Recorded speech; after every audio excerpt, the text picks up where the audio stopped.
پاکستان سے غیر قانونی افغان مہاجرین کی واپسی کا عمل جاری ہے، لیکن کے پی کے اندر صورتحال ذرا مختلف ہے۔ کے پی کے کی حکومت نے افغان مہاجرین کو واپس بھیجنے سے منع کر دیا ہے، جس کی وجہ سے یہ عمل ابھی تک پوری طرح شروع نہیں ہو سکا۔ جو جانا چاہ رہے ہیں وہ تو جا رہے ہیں، لیکن زیادہ تر لوگ افغانستان کے ابھی تک کے پی کے اندر موجود ہیں۔ لیکن اس ساری صورتحال کی وجہ سے ایک نیا مسئلہ پیدا ہو گیا ہے، اور وہ مسئلہ ہے پراپرٹی کے کرایوں کا۔ پراپرٹی کے کرائے اپنی جگہ موجود ہیں، لیکن نئی پراپرٹیز افغان مہاجرین کو نہیں کرائے پر دی جا رہی۔ افغان مہاجرین کی واپسی کا عمل کے بارے میں چونکہ غیر یقینی صورتحال ہے، ابھی نہیں معلوم کہ وہ آج یہاں پر ہیں، کل کہاں پر ہوں گے۔ اس لیے دکاندار یا مالک مکان کے مالک، دکان کے مالک اس بات پر غور کر رہے ہیں کہ وہ افغان مہاجرین کو کوئی بھی پراپرٹی کرائے پر نہ دیں۔ میں ہوں خرم کلیم اور آپ دیکھ رہے ہیں 24 ڈیجیٹل۔ کے پی کے اندر پراپرٹی کا مسئلہ ہمیشہ سے بہت سنجیدہ رہا ہے، کیونکہ وہاں پر زیادہ بڑی تعداد افغان مہاجرین کی ہے۔ اگر ہم کاروبار کی صورتحال دیکھیں تو زیادہ تر کاروبار افغان مہاجرین کے ہاتھ میں۔ یہ وہ افغان مہاجرین ہیں جو پچھلے 50 سال سے خاص طور پر کے پی کے اندر موجود ہیں، اور انہوں نے وہاں رہتے ہوئے پہلے وہ کیمپوں میں موجود تھے، وہ کیمپوں سے نکل کے شہری علاقوں میں آئے، اور شہری علاقوں میں آنے کے بعد انہوں نے اپنے کاروبار اسٹیبلش کر لیے۔ اب ان کے بڑے بڑے کاروبار ہیں۔ ہم نے جب وہاں پر موجود کاروباری افراد سے بات کی تو انہوں نے ہمیں بتایا کہ افغانستان سے آئے ہوئے یہ لوگ اصل میں کے پی کے زیادہ مالدار لوگ ہیں۔ اگر آپ زیادہ بڑے کاروبار دیکھیں، زیادہ بڑے گھر دیکھیں، زیادہ بڑی دکانیں دیکھیں، تو یہ کاروبار زیادہ تر افغانیوں کی ملکیت ہیں، جبکہ لوکل جو پٹھان ہیں، جو لوکل کے پی کے رہائشی ہیں، ان کے کاروبار ان کے نسبت چھوٹے ہیں۔ یعنی ہم نے وہاں پر قاری حیات اللہ صاحب سے بات کی، جو وہاں پر لیڈنگ پراپرٹی ڈیلر ہیں۔ قاری صاحب کا کہنا تھا کہ اگر آپ بڑے گھروں کو دیکھیں، بڑی حویلیاں دیکھیں، بڑے کاروبار دیکھیں، تو وہ زیادہ تر افغانیوں کے ہیں۔ یعنی کہ صحیح معنوں میں جو رئیس اور رچ لوگ ہیں وہ افغانی ہیں۔ اس کے علاوہ انہوں نے ایک مثال دی، انہوں نے کہا کہ حیات آباد کے اندر اگر کاروبار کا ہم جائزہ لیں تو حیات آباد کے اندر 50% سے زیادہ کاروبار جو ہیں وہ افغانیوں کی ملکیت ہے۔ اس کے علاوہ کے پی کے اندر اور خاص طور پہ پشاور کے اندر جو جنرل سٹورز کا بزنس ہے وہ 50% سے زائد جو ہے وہ افغانیوں کے پاس ہے۔ اگر کل کو حکومت کے پی کی گورنمنٹ کو یہ قائل کرنے میں کامیاب ہو جاتی ہے کہ آپ ان افغان مہاجرین کو واپس بھیج دیں، تو کے پی کے اندر ایک بہت بڑا کرائسس پیدا ہونے جا رہا ہے۔ وہ کرائسس ہے کرایہ داری کا کرائسس، یعنی کہ وہ دکانیں، وہ مکان جو اس وقت افغانیوں کے استعمال میں ہیں، وہ اگر خالی ہو جاتی ہیں، یعنی اگر کے پی کے اندر اور خاص طور پہ پشاور کے اندر 50% دکانیں خالی ہو جاتی ہیں، تو آپ یہ سوچیں کہ اس کا امپیکٹ کتنا شدید ہوگا۔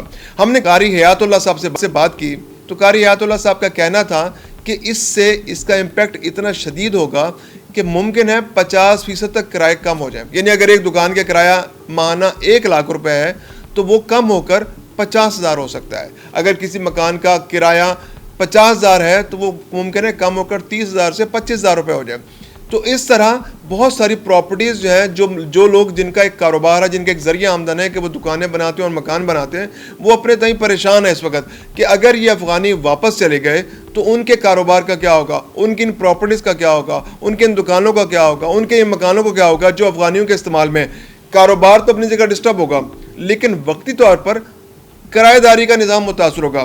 ہاں، افغانی اگر پاکستان سے واپس جاتے ہیں، کے پی کے سے واپس جاتے ہیں، تو اس سے لوکل لوگوں کو فائدہ ہوگا کہ وہ کاروباری مواقع جو ابھی افغانیوں کے ہاتھ میں ہیں، وہ کاروباری مواقع پاکستان کے لوکل تاجروں کے ہاتھ میں آ جائیں گے۔ یہ دکانیں پاکستان کے لوکل تاجروں کو ملیں گی، یہ پاکستان کے لوکل کاروباری افراد کو ملیں گی۔ اس کے علاوہ یہ مکان جو ابھی بڑے بڑے مکان جو ہیں وہ افغانیوں کے استعمال میں ہیں، یہ ممکن ہے لوکل لوگوں کے استعمال میں ہے، تو کرایہ کم ہونے سے شہریوں کا ضرور فائدہ ہوگا، لیکن جو لوگ یہ کاروبار کر رہے ہیں ان کا نقصان ہوگا۔ اس کے علاوہ ہم نے یہ تحقیق کرنے کی کوشش کی کہ آخر یہ مکان اور یہ کاروبار بہت سے ایسے بھی ہیں جو افغانیوں کی اپنی ملکیت ہے، تو یہ کس طرح سے ملکیت بن جاتے ہیں۔ ہمیں جب قاری حیات اللہ صاحب سے یہ پوچھا تو قاری حیات اللہ صاحب نے ہمیں بتایا کہ یہ لوگ بہت عرصے سے یہاں سیٹلڈ ہیں، تو ان کے یہاں پر اپنے ایک ریلیشن شپ بن چکے ہیں، انہوں نے یہاں رشتہ داریاں کر لی ہیں، تو ان کے پاس یہاں کی شہریت تو نہیں ہے، لیکن ان کے ایسے بہت سے دوست، ان کے کاروباری پارٹنرز، ان کے رشتہ دار ایسے ہیں جو پاکستان کے نیشنل ہیں، اور وہ پاکستان کے نیشنلز کے ذریعے ان کے نام پر یہ پراپرٹیز خرید لیتے ہیں، اور یہ اعتماد کا ایک رشتہ ہے جس کے بنیاد پر یہ پراپرٹیز پاکستانیوں کے نام پر ہوتی ہیں اور وہ ان کو استعمال کرتے رہتے ہیں، اور ملکیت یہ افغانیوں کی ہوتی ہیں۔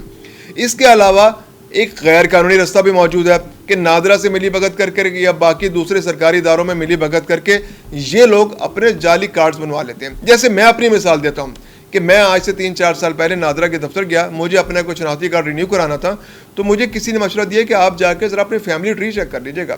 میں گیا اور میں نے اپنی فیملی ٹری چیک کی تو مجھے معلوم ہوا کہ اس میں 4 غیر متعلقہ افراد میری فیملی ٹری کے اندر موجود ہیں. مزید تحقیق کی تو معلوم ہوا کہ وہ لوگ افغانی ہیں. تو پھر میں نے فوری طور پہ اپلائی کیا, اپلیکیشن دی اور ان 4 افراد کو اپنی فیملی ٹری سے ریموو کرایا. تو کہنے کا مقصد یہ ہے کہ ایسے لوگ نادرا سے ملی بھگت کر کے کسی بھی فیملی ٹری میں داخل ہو جاتے ہیں, وہاں سے اپنے شناختی کارڈ بناتے ہیں, وہاں سے شناختی کارڈ بناتے ہیں اور ان شناختی کارڈز کے اگینسٹ وہ پراپرٹیز بھی خریدتے ہیں, پاسپورٹ بھی بناتے ہیں اور انٹرنیشنل ٹریولنگ بھی کرتے ہیں. اور نادرا میں ان کا ریکارڈ بھی موجود ہوتا ہے. کسی بھی کیوسک پہ جا کے معلوم کریں گے تو وہ نادرا میں مل لیں گے اور کسی فیملی ٹری میں ان کا ریکارڈ بھی مل جائے گا. تو اس طرح سے بھی افغانیوں نے بہت ساری پراپرٹیز اپنے نام کر رکھی ہیں, بہت سارے دکانیں ان کے نام ہیں, بہت سارے کاروبار ان کے نام ہیں, بہت سارے لائسنسز ان کے نام پہ ہیں.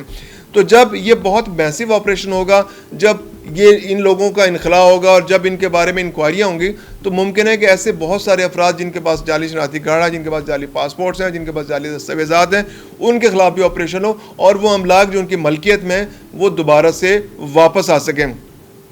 اس کے علاوہ پاکستان سے افغانیوں کے انخلاء کا سلسلہ جاری ہے. وہ افغانی جن کے پاس افغان ریزیڈنٹ کارڈز تھے اور وہ پاکستان کے اندر موجود تھے, ان کے لیے 31 مارچ کی ڈیڈ لائن تھی. وہ اب چونکہ ڈیڈ لائن ختم ہو چکی ہے تو روزانہ 5 سے 6 ہزار افغانی پاکستان سے واپس جا رہے ہیں. حکومت نے ابھی تک سختی نہیں کی ہے, ابھی تک والنٹیرلی ان سے کہا جا رہا ہے کہ آپ لوگ چلے جائیں. حکومت ان کو انکریج کر رہی ہے, ان کو فیسیلیٹیٹ کر رہی ہے. پنجاب کے اندر جیسے اب تک 10,000 سے زیادہ لوگ جو ہیں ان کو ہولڈنگ سینٹرز میں لایا گیا اور ان کو واپس بھیج دیا گیا. 10,078 لوگ اب تک واپس جا چکے ہیں اور پاکستان پنجاب کے اندر موجود 46 سینٹرز میں اب تک 660 ایسے افراد موجود ہیں جو غیر قانونی طور پر یہاں مقیم تھے, ان کو ہولڈنگ سینٹرز میں لایا گیا اور ان کو یہاں سے واپس بھیجا جائے گا. تو یہ پروسیس جاری ہے. اس کے علاوہ 1.3 ملین لوگ ایسے, یعنی 13 لاکھ لوگ افغانی ایسے موجود ہیں پاکستان کے اندر جن کے پاس پروف آف ریزیڈنس موجود ہے, یعنی کہ وہ پاکستان کے اندر موجود ہیں اور وہ انہوں نے اپنے آپ کو UNHCR کے ساتھ رجسٹرڈ کرا چکا ہے. لیکن وہ بھی ان لوگوں کے لیے لازمی ہے کہ وہ افغان پناہ گزین کیمپوں میں رہیں, لیکن ان کی بھی اکثریت جو ہے پاکستان کے سیٹلڈ ایریاز میں رہ رہی ہے. تو ایسے لوگوں کے خلاف بھی آپریشن ہو رہا ہے اور ان کے لیے 30 جون کی ڈیڈ لائن مقرر ہے. اگر وہ 30 جون تک پاکستان سے واپس نہیں جائیں گے تو پھر ان کو جبری طور پر ڈیپورٹ کیا جائے گا. اور ایک یہ بہت بڑا پروسیس ہے جو پاکستان کو اس ہر صورت کمپلیٹ کرنا ہے, کیونکہ ابھی جو ریسنٹ پروسیس ہے یہ اکتوبر 2023 سے شروع ہوا ہے اور اکتوبر 2023 سے لے کے اب تک پاکستان سے تقریباً 9.5 لاکھ افغانیوں کا انخلاء ہو چکا ہے. اچھا, دلچسپ بات یہ ہے کہ افغانی یہاں سے جاتے بھی رہتے ہیں اور آتے بھی رہتے ہیں, یعنی ان کی تعداد وقتی طور پہ کم ہوتی ہے پھر اس میں اضافہ ہو جاتا ہے, وقتی طور پہ کم ہوتی ہے پھر غیر قانونی طور پہ افغانی یہاں پہ آ جاتے ہیں اور یہ سیٹل ہو جاتے ہیں.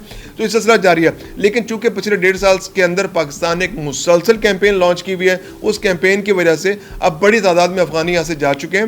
9,54,000 کے قریب جا چکے ہیں اور تقریباً ہر روز 5 سے 6 ہزار واپس جا رہے ہیں. تو امید کی جا رہی ہے کہ 30 جون تک بہت بڑی تعداد میں 8 لاکھ لوگ جو غیر قانونی طور پہ جنہوں نے جو یہاں پہ مقیم ہیں اور جن کے پاس افغان ریزیڈنٹ کارڈز ہیں وہ یہاں سے واپس چلے جائیں گے, ان کی بڑی تعداد. اور اس کے بعد 30 جون کے بعد 13 لاکھ لوگ جو پروف آف ریزیڈنس کے ساتھ یہاں پہ رہ رہے ہیں, UNHCR کے ساتھ رجسٹرڈ ہیں اور گورنمنٹ آف پاکستان کے ساتھ رجسٹرڈ ہیں, ان کی بھی یہاں سے واپسی کا عمل شروع ہو جائے گا. تو اس ٹاپک پر ہم مزید بھی آپ کے ساتھ رابطے میں رہیں گے, آپ کو اپڈیٹ کرتے رہیں گے. دیکھتے رہیے 24 ڈیجیٹل.